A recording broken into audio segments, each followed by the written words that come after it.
welcome back to our channel. I'm Danielle, your resident romantic. And I'm Lindsay, and I'm the fantasy fan, and we are friends. Till the book ends. Happy Mother's Day! That's right, this is a Mother's Day themed video. Lindsay and I were talking, and we realized that both of our moms enjoy reading just as much as we do. So we figured we would channel our moms, ask them what kind of genres they like, what authors they like, what books they like, and then from that, pick a book that they've read before and see if we have the same vibes, if we don't have the same vibes, what we're thinking about it. Lindsay, what was the book that you chose? So my mom has a Goodreads. It's not great. She gets confused and says she finishes books before she does. Your mom sounds cute. She is really cute. She's just really technology inept.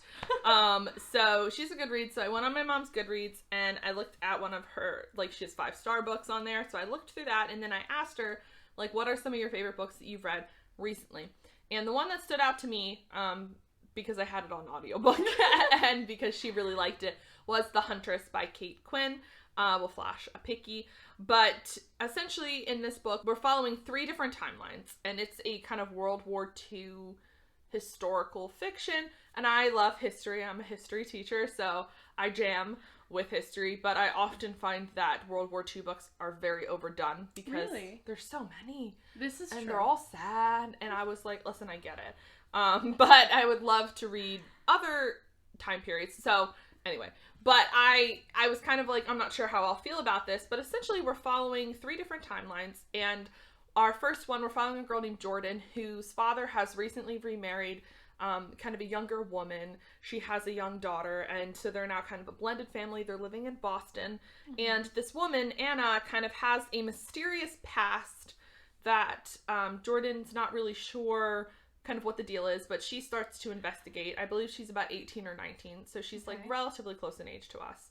And then the second timeline, we're following a girl named Nina who is Russian, and she joins up this really cool, badass group of women who are called the Night Witches, who are actually bombers. So they fly planes and they bomb the Nazis. Wow. Yeah, and so we're following her as she kind of gets ingratiated into the Night Witches and kind of following her journey.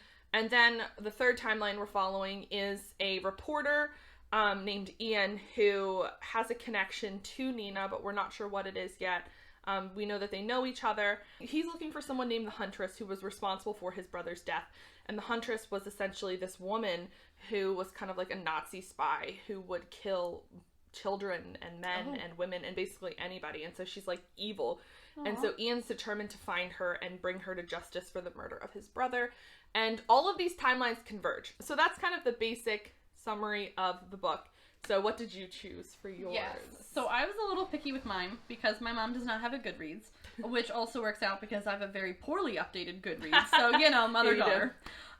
So we were at dinner and I was like, hey mom, I gotta read a book that you like, so start listing some stuff, authors. She starts listing a whole bunch of like sci-fi books and like apocalypse books and like dystopian books, which is a lot of what she reads. She loves that. Honestly, like zombie doomsday, she's gonna be ready for it. She's got it prepped. I know where to go if the apocalypse ever happens. But that's not usually my vibe. Right, yeah. So I was like starting to think like, oh god, which one am I gonna have to go read? And then as we were leaving, she was like, oh, by the way, Janet Ivanovich, if you know who she is, she writes a lot of like really fun, adventurous, kind of romantic storylines.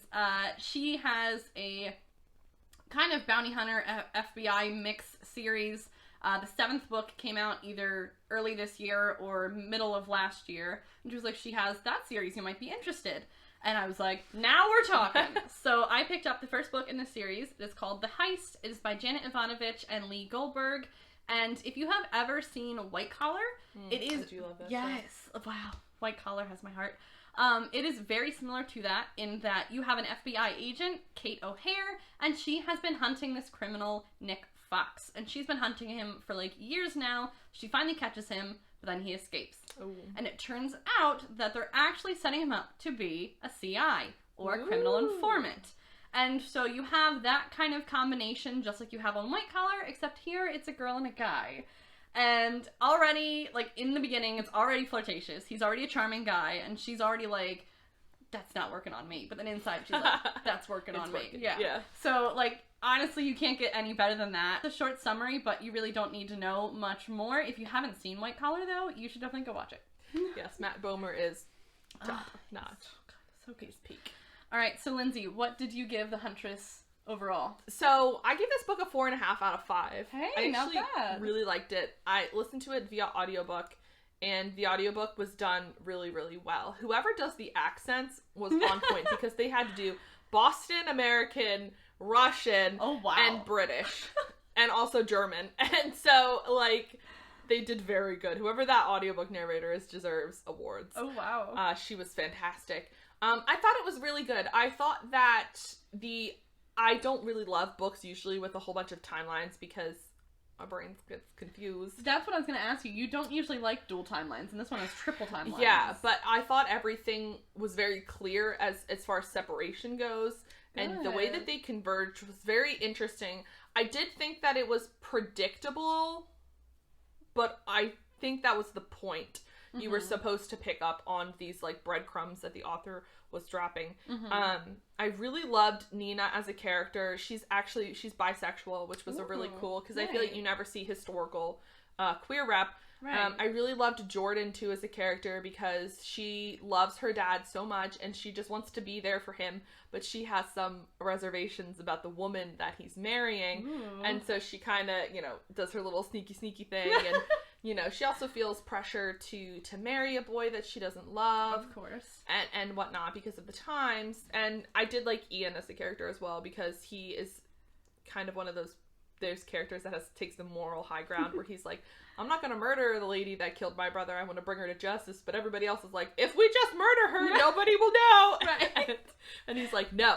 So I thought that the combination of all the characters worked really well. There was also a really adorable sidekick kind of character who was like Ian's assistant, who was just a real treat. But it was good. It was sad, but it was also very poignant and very, like, uplifting at the end. And I thought that Kate Quinn does a really good job of keeping you intrigued, and this was not like a typical World War II novel. Like, I thought I was going to be kind of bored, but I wasn't at all, and because of that, like, murder mystery kind of plot line, or like hunting down the killer kind of thing. Right.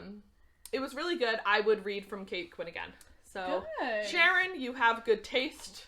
4.5 out of 5. I was pleased. I was a little worried, but I guess my mother came through. How did yours go? How are you feeling about your book? So I am feeling really good. I'm giving it a 4.5 out of 5 as well.